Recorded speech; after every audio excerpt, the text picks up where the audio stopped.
Bueno, hola a todos.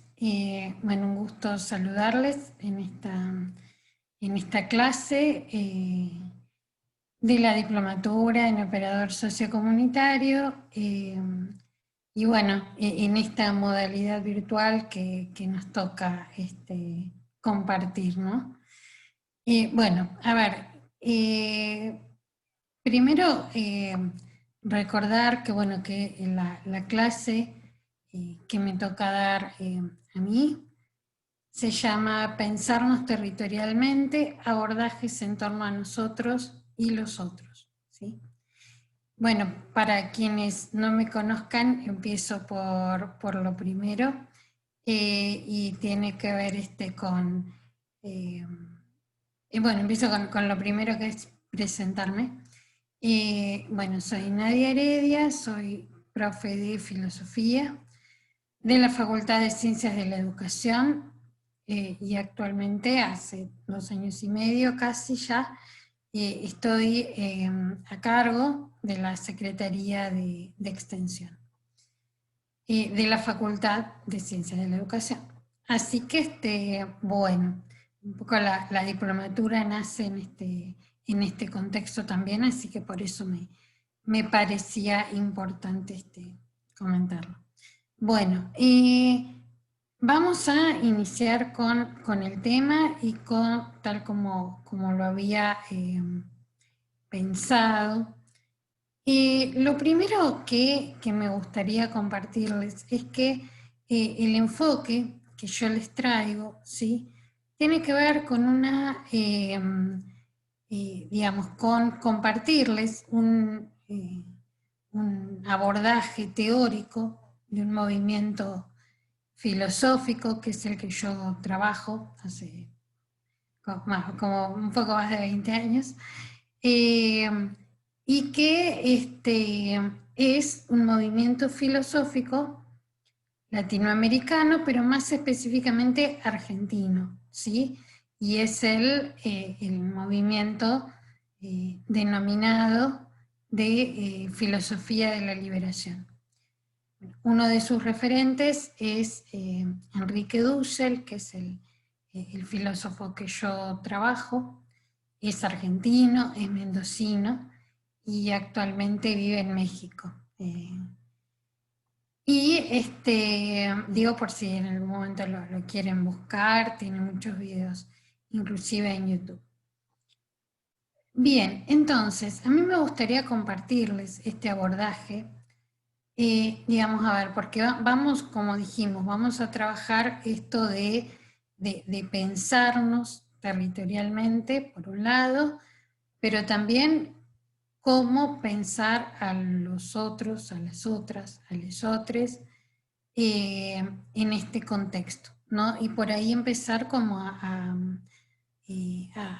desmenuzar, diríamos, algunas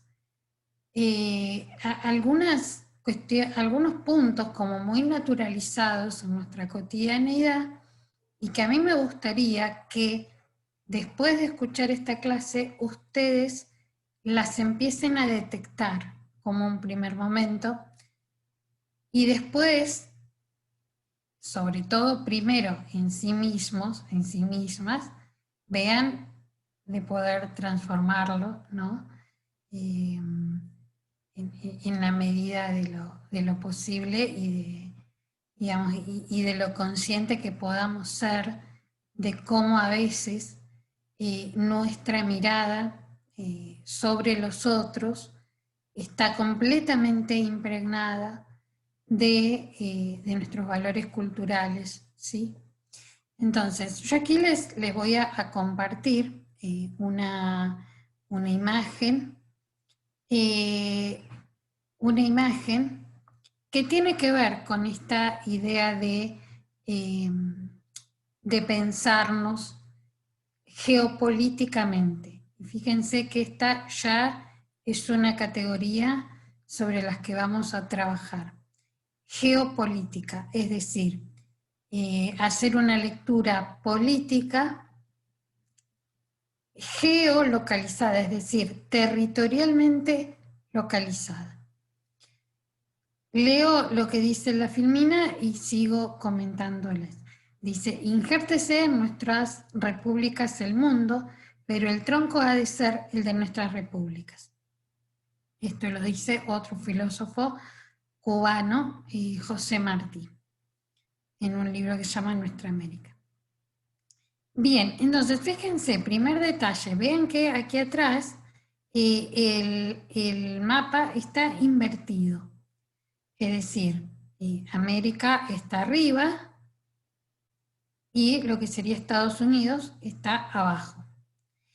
Esto es un primer punto que me gustaría que ustedes lo analicemos juntos y que tiene que ver con esto. Primero, la construcción de los mapas, de cualquier mapa, es arbitraria. ¿Sí? A ver, si partimos de la idea de que el mundo es redondo, en realidad cualquier fotografía, ¿no? Y que la ampliemos en 2 dimensiones, nos podría dar miradas distintas. Ahora, o casualidad que lo que son las potencias económicas siempre aparecen arriba, ¿no? Y lo que es más, aún les digo, les comento, aumentadas en su tamaño. ¿A qué me refiero? Me refiero específicamente pensemos en un planisferio, el mapa de Europa. En el mapa o sea, en un mapa planisferio, como les decía, Europa no solo se encuentra en el centro del planisferio, sino que además está agrandado a una escala tal que se ve. Es decir, si la cartografía fuese fiel a lo que son las dimensiones y las escalas a medida que se sacan para hacer un mapa, Europa sería un punto que hace, por ejemplo, una virome. Sería un punto de tan pequeña que es. No se vería. A mí me gusta poner estos ejemplos para que ustedes se vayan dando cuenta. Y a veces una conoce a, no sé, a alguien que viaja a Europa, no sé, un mes y conoce 6, 7 países, no sé, Francia, España, Portugal, Hungría y Alemania. Bueno, es porque todo queda a 300 kilómetros, es decir, digamos, recorrer Europa es como recorrer casi, les diría, una provincia en Argentina, ¿no? Digo para que ustedes se den cuenta de lo que estamos hablando cuando decimos Europa. Y en este sentido, bueno, como esos mapas, yo después voy a buscar alguno para que lo veamos, o les voy a enviar alguna foto, pero a eso quería hacerles notar con esto de América, ¿no? América como en este mapa invertido. Digamos, a ver, esta podría ser otra forma legítima de leer el mapa, ¿no? Digo, a ver, Latinoamérica arriba, Estados Unidos abajo. Insisto, el mundo es redondo, no el planeta es redondo. Entonces, fíjense que hasta el momento 1,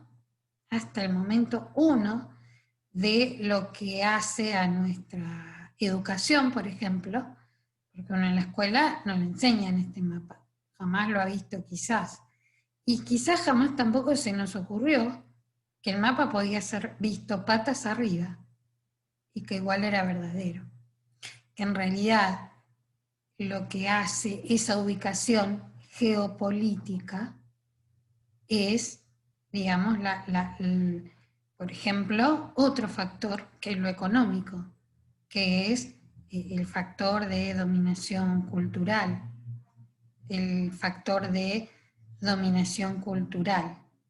etc. Entonces, hasta ahí con la parte de geo. Vamos a otro punto que me interesa que profundicemos y que tiene que ver con la idea de política, ¿sí? Con la idea de política, ¿cómo la vamos a estar trabajando desde estos abordajes? La idea de política, en realidad, a ver, la palabra política tiene su origen en la idea de la polis griega, es decir, polis en griego es ciudad. Entonces, la polis griega es la ciudad griega. Por lo tanto, la política refiere o refería en aquel momento a todos los asuntos que tenían que ver con la ciudad. ¿Y qué es, digamos, a ver, qué es lo que se recupera de esta categoría griega de política? Es justamente lo que la hace también la cuna de la democracia como sistema político. ¿Y a qué me refiero con esto? Ahí les cuento. En la antigua Grecia, todos los asuntos que tenían que ver con la polis, ¿sí? Con la ciudad griega, con la ciudad, con Atenas, se debatían en el ágora, es decir, en una plaza pública. Entonces,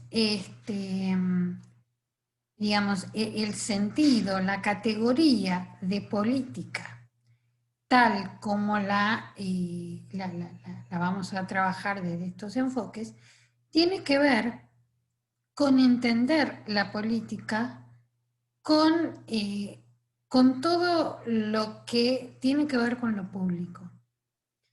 Entonces ahí nos vamos a dar cuenta que en lo político entramos todos. Nadie puede quedar afuera de lo político, salvo que viva en condiciones de ermitañedad. No sé, que sea un ermitaño, no que viva, o sea, a la orilla de un río y que viva de la pesca y de la caza y no tenga contacto con absolutamente nadie más. En cuanto incorporemos a esa imagen imaginada un otro, bueno, entonces quizás ahí la noción de política no sería tan en vano. Entonces, ¿por qué? Digamos, porque ahí ya empiezan a ponerse en debate temas como, no sé, distribución de lo que se pesque, distribución de lo que se case, acumulación sí o no, etc. Entonces, la política tiene que ver con lo público. Entonces, si pensamos en la geopolítica, estamos pensando en debatir lo público, pero con un ingrediente más, y es decir, pensarlo desde nuestros territorios. Y desde nuestros territorios es pensarlo desde Latinoamérica, desde Argentina, desde la Patagonia y ahora, bueno, desde esta mismísima ciudad de Cipolletti, ¿no? Entonces digo, a ver, cada historia nuestra, cada historia individual, historia familiar, historia colectiva, está atravesada por todas estas concepciones que, como les decía, son culturales. Fíjense, me viene bárbaro porque ahora hace muy poco fue el 12 de octubre, ¿no? Y entonces yo quería compartirles, siguiendo con esta misma línea de lo que hace a Latinoamérica, les voy a compartir una imagen, y que tiene que ver justamente con, bueno, con cómo nos suelen enseñar, por ejemplo, de lo que es el 12 de octubre, ¿no? Fíjense, en este dibujo, si estuviésemos en vivo, yo les preguntaría a ustedes qué ven. Pero como no lo podemos hacer mientras tomo un traguito de té, quiero que lo piensen mentalmente a ver qué están viendo en esta foto y en todo caso qué les llamaría la atención, y ahora sigo comentándoles.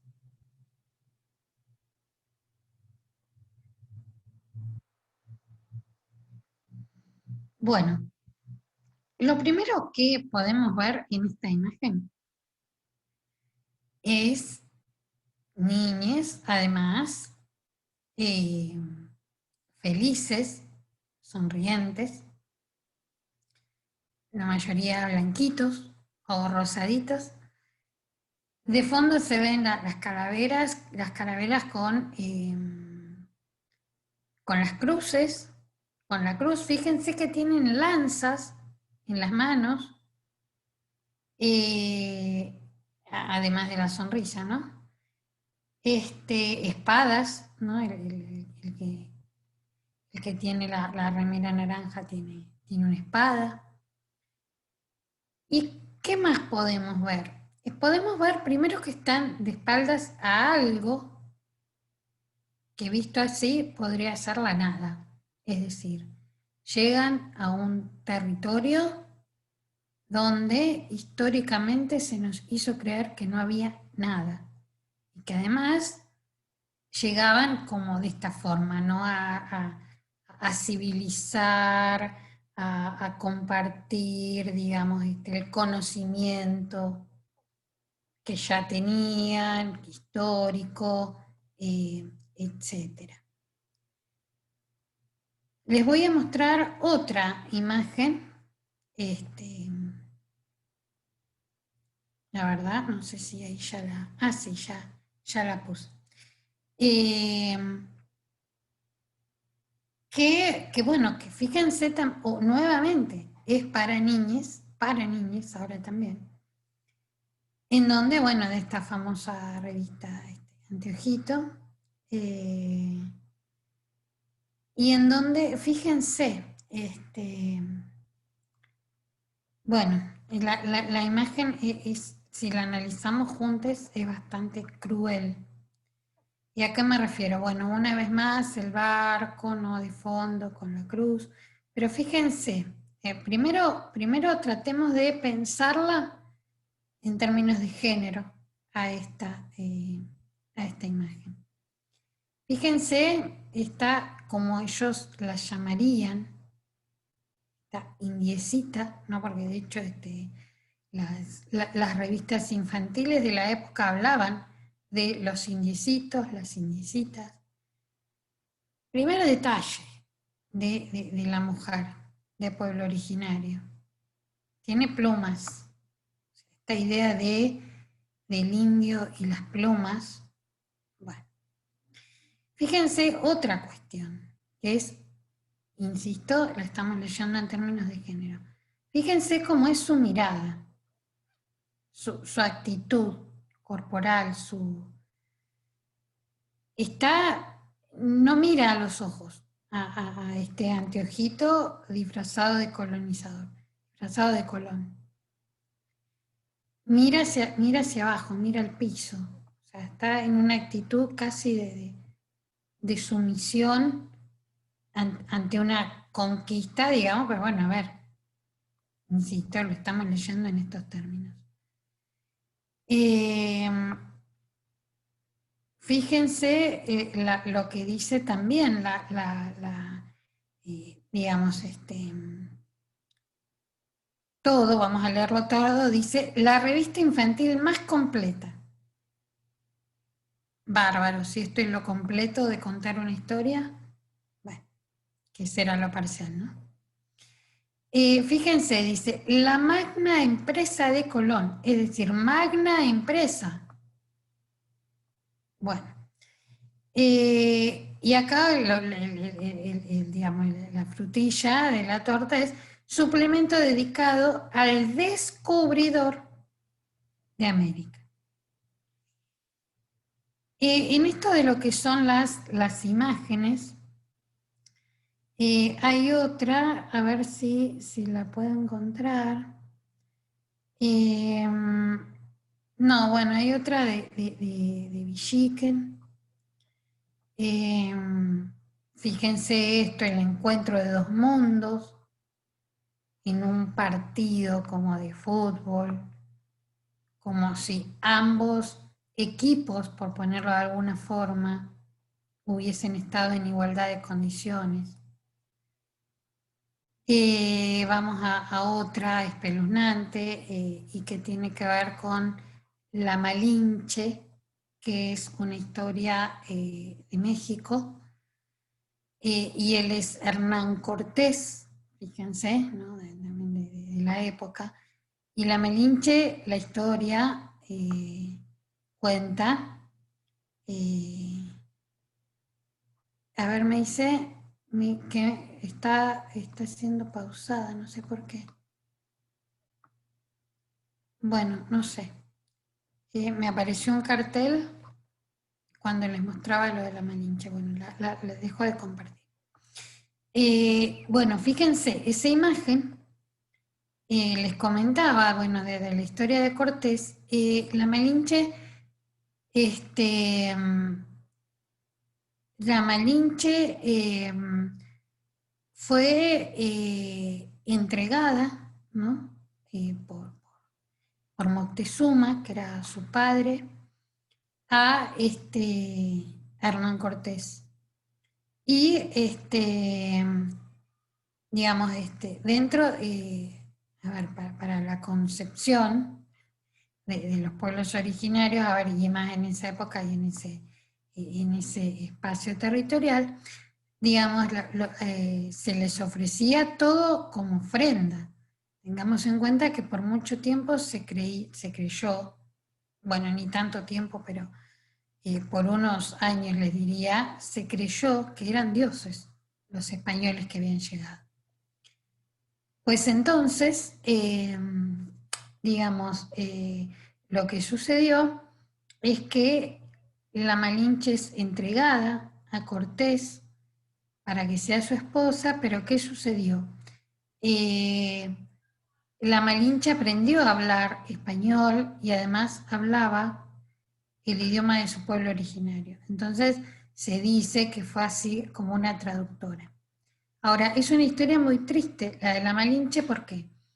Porque, digamos, ella tuvo un hijo con Cortés, y ni ella ni su hijo fueron aceptados, ni por el pueblo originario al que pertenecían, porque fueron considerados, fue ella considerada traidora, y tampoco fue considerada nunca, ni como igualdad, ni como legitimidad, ni con legitimidad por los españoles, obvio, ¿no?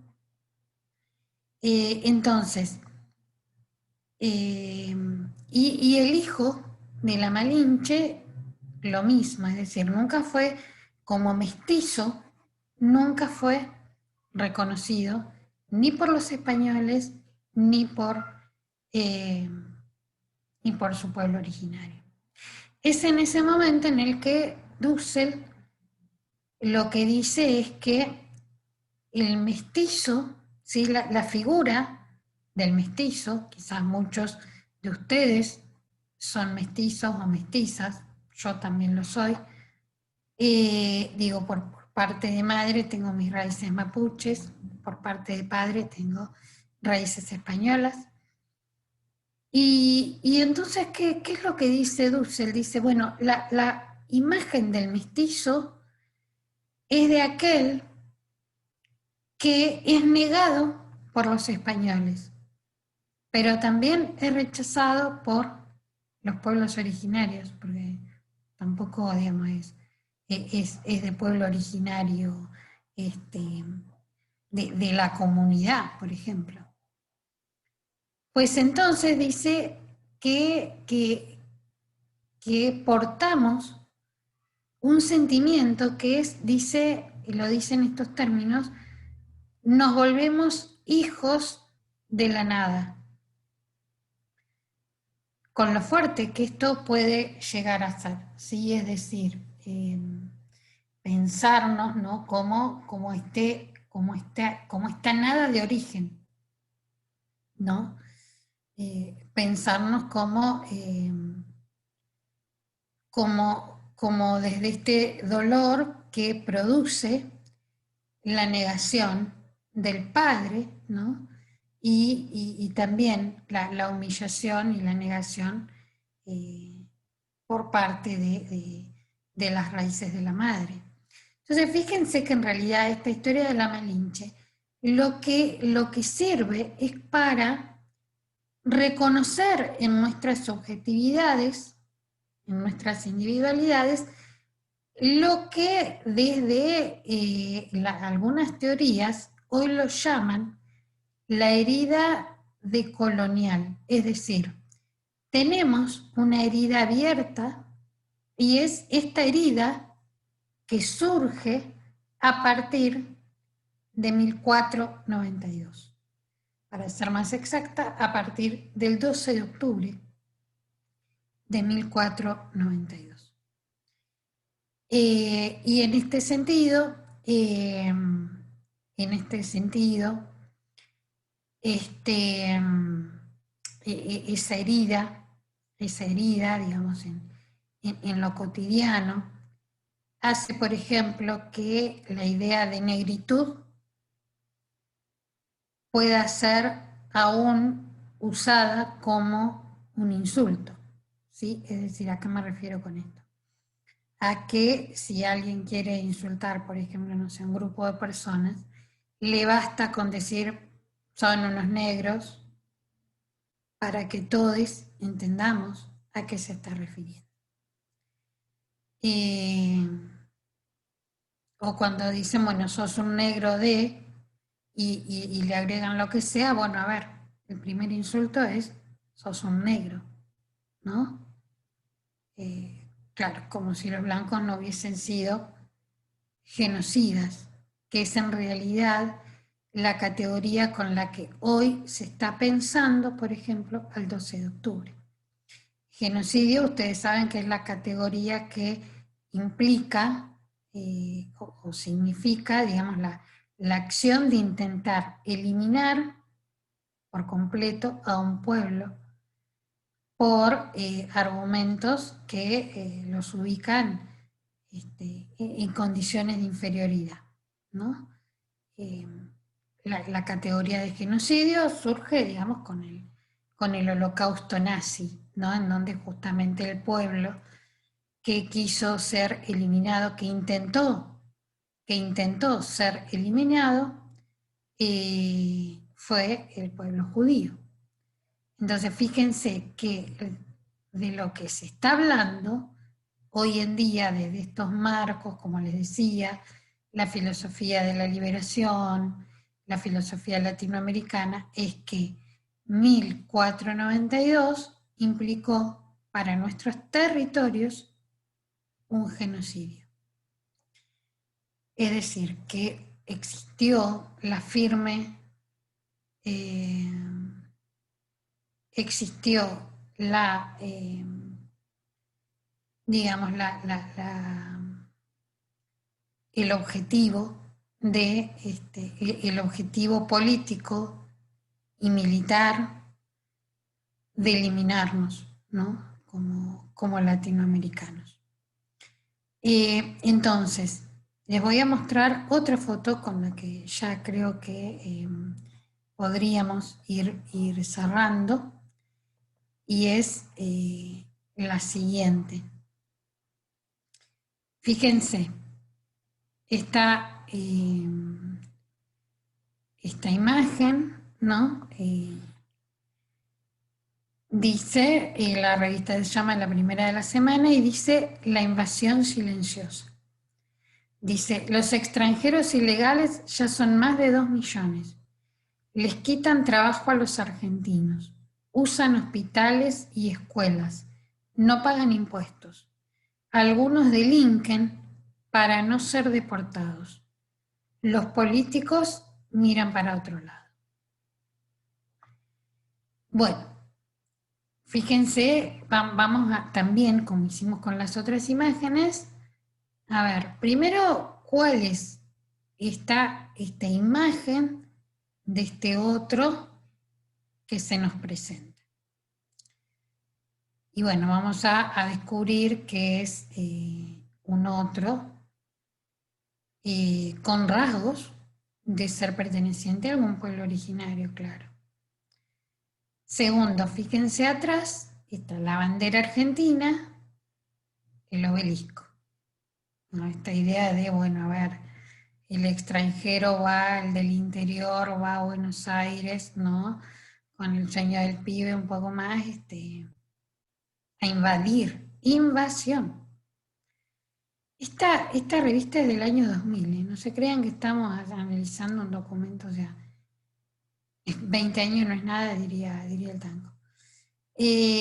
Bueno, pero fíjense, otro detalle espeluznante que les comparto de esta foto es el siguiente, y voy a ampliar para que podamos ver el rostro, ¿no? Esta imagen creo que es como bien fuerte. Esta imagen, ¿no? Que, con esta leyenda de la invasión. Este joven tenía toda su dentadura, pero con Photoshop le sacaron ese diente. Digo, para que ustedes se den cuenta cómo es la manipulación mediática, en este caso, de imponer, aparte de eso, ¿no? Su torso desnudo, como si uno, no sé, llega del interior a Buenos Aires y los hombres no se andan en cuero, las mujeres que llegamos descalza o en chancleta, no lo sé. Digamos, ¿qué quieren presentar con esta imagen? Quieren presentar precisamente esta imagen de ese otro demonizado, de ese otro en donde sigue siendo el negro, sigue siendo el pobre, sigue siendo el colonizado, sigue siendo el inculto, ¿no? Y que en realidad es más parecido a todos nosotros que, no sé, cualquier publicidad al azar que yo les comparta ahora. En donde además, otro detalle, si ustedes se fijan, si aparece alguien yendo a la escuela, va a la escuela privada, salvo que la publicidad sea de jabón. Entonces ponen un guardapolvo blanco, porque la verdad no aparece cuando aparecen imágenes del sistema educativo son escuelas privadas. Bien, entonces, para que ustedes se den una idea, ¿cuál era esta idea de lo que les proponía o quería proponerles en esta clase? Tenía que ver precisamente con habilitar estas preguntas, estos interrogantes, estas sospechas, cuando pensemos a los otros. Fíjense que justamente la idea del otro con la que trabajamos, quienes trabajamos con gente y cuando trabajamos en los ámbitos públicos, hay mucho de esto. Hay mucho de esto, y no lo digo sin que también no me dé vergüenza, ¿no? Digo, hay mucho de esto de considerar los negros de los barrios, la idea de el negro, el pobre. Bueno, pero si es un niño pobre, bueno, capaz que va a ser más lento, digo, en educación, ¿no? Digo, como los prejuicios, como los juicios previos que construimos en torno a la imagen de un otro. Si es negro, es probable que sea delincuente. Si es negro, seguramente es pobre, ¿no? Bueno, y así. Entonces, ¿cómo es, digamos, que la filosofía de la liberación trae un aporte aquí y como forma, como les decía, de de ir cerrando esta clase, tiene que ver con esta idea de que precisamente el otro siempre, nos va a decir Dussel, siempre va a ser un otro, a reconocer desde su dignidad. Y fíjense que, a ver, pareciera que estoy diciendo algo obvio, pero la verdad que trabajando temas de ética desde hace mucho, hablar de los otros y hablar de que el otro es siempre y en primer lugar un sujeto digno, no parece ser el ABC, ¿sí? de muchas de las prácticas en muchos de los en muchos de los espacios en donde se trabaja justamente con otros. Entonces, desde ese lugar es que lo que yo quería compartirles es cómo esta imagen del otro, tiene que ver con esta idea surgida en 1492, que es justamente donde surge también un momento histórico que la historia lo denomina como la modernidad, lo que es el auge económico europeo, es decir, Europa, ¿no? La revolución industrial, esta idea de civilización, esta idea de los grandes edificios, el mercado, ¿no? En donde Latinoamérica, Argentina somos agroexportadores, y cada país va teniendo su rol en una economía que nos impone Europa en un primer momento, luego se le suma Estados Unidos. Ese momento histórico es la modernidad. Entonces, lo que Dussel propone es negar el mito de la modernidad, es decir, negar que eso que sucedió con nuestra historia a partir de 1492 tuvo algo que ver con lo civilizatorio, porque en realidad con lo que sí tuvo que ver y con lo que nadie nos enseña, ni siquiera en la escuela, es que 1492 fue sobre todo un proceso violento, ¿sí? Y en este sentido, digamos, el reconocernos, ¿no? como parte de esa historia, nos va a permitir también vernos desde otro lugar. Vernos como ese negro de la foto, como ese negro negado, como esa negritud negada. Porque si hablamos desde Latinoamérica, sepamos que somos, digamos, somos el sudaca del que hablan en España, ¿no? Que significa sudamericano cagado. Ese es el significado de sudaca. Entonces, si nacimos en Latinoamérica, y bueno, y es posible que seamos vistos desde afuera como los sudacas.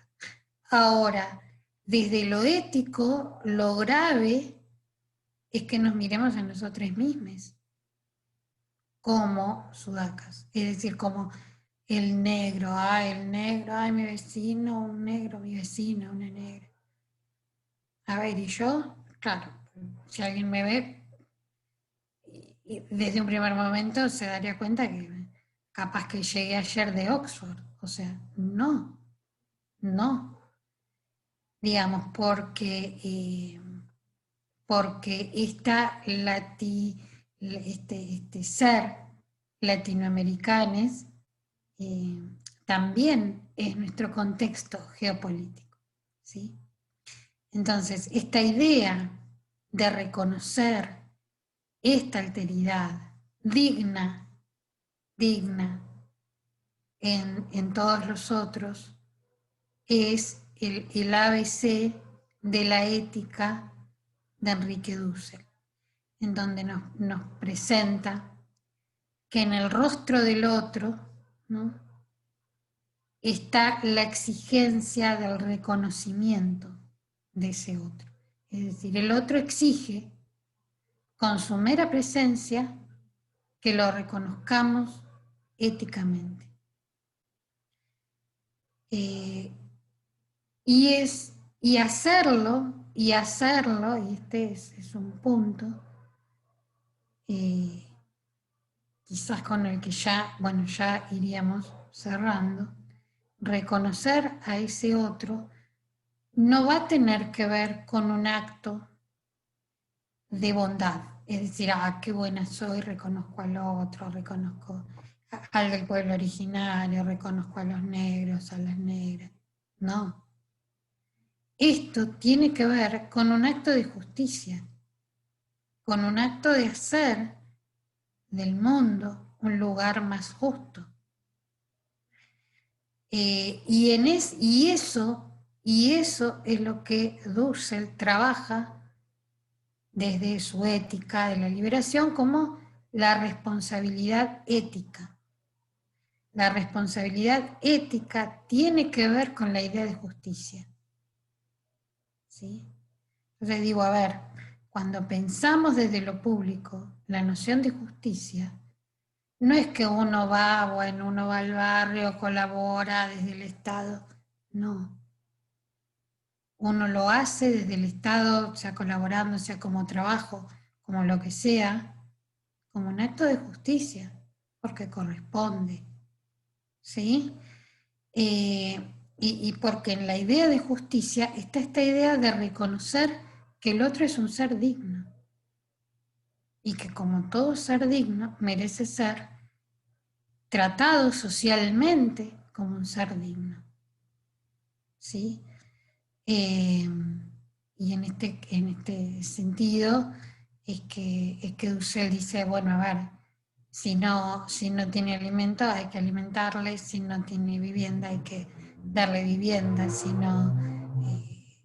está enfermo de una enfermedad curable hay que proveerle los remedios. Es decir, generar condiciones de vida más dignas tiene que ver con este convencimiento ético de que el otro es un sujeto digno y que merece ese reconocimiento. Entonces, fíjense que desde ese lugar, o desde este lugar de la filosofía de la liberación, se nos cae como cualquier máscara justamente que nos hayamos querido poner. La primera podría ser la de la blanquead, ¿sí? Es decir, bueno, cuando yo digo o cuando escucho a alguien que dice, ay, los negros, bueno, ya ahí ya se puso la máscara de blanquead. Se cree la blanca europea, ¿no? O colonizadora al menos. La máscara, como les decía, de la blanquead. También esa máscara que justamente por ser una máscara nos oculta nuestro propio rostro. Y al ocultar nuestro propio rostro, lo que nos oculta es que cada vez que escuchamos esta idea, la perjudicial para la sociedad, Susana Jiménez, por ejemplo, cada vez que habla de los negros, ¿no?, que uno se ríe, gente que se ríe. Bueno, está hablando de nosotros, ¿no? de la gente que trabaja, de la gente mestiza, ¿no? Esto que decía Dussel, los hijos de que se sienten hijos de la nada, no sé, un montón de lo que nos hace nuestra territorialidad, ¿no? Entonces, pensarnos geopolíticamente es sentir al otro como un igual en dignidad, sobre todo, ¿no? Y desde ese lugar, toda práctica se transforma en ética. Digamos, y no desde un lugar de, bueno, porque yo estoy un poquito mejor, ya soy, digo, económicamente en calidad de vida o en acceso al conocimiento o en lo que sea, soy más o soy menos que alguien, ¿no? Digo, bueno, eso es lo que los valores, nuestros valores culturales nos hacen creer. Bueno, así estamos como estamos también, ¿no? Por eso digo, a ver, cierro con una frase de Dussel que dice, la alteridad, es decir, este otro, es la única garantía de una ética que guarda siempre la apertura al futuro. ¿Sí? Y en ese sentido a mí me parecía como interesante compartirles digamos, esta propuesta, este marco categorial de la filosofía de la liberación, para que ustedes lo puedan tener presente, trabajar en sus, digamos, en sus trabajos territoriales. Bueno, creo que hasta ahí yo les voy a mandar los textos para esta clase y quizás algún ejercicio como para que ustedes hagan y podamos seguir conversando quizás a través de esos trabajos prácticos o si surge algún comentario, alguna idea y nos querramos encontrar, bueno, estoy a disposición también para poder hacerlo. Así que, bueno, les agradezco y bueno, seguimos en contacto. Un abrazo a todos y sigan cuidándose. Gracias.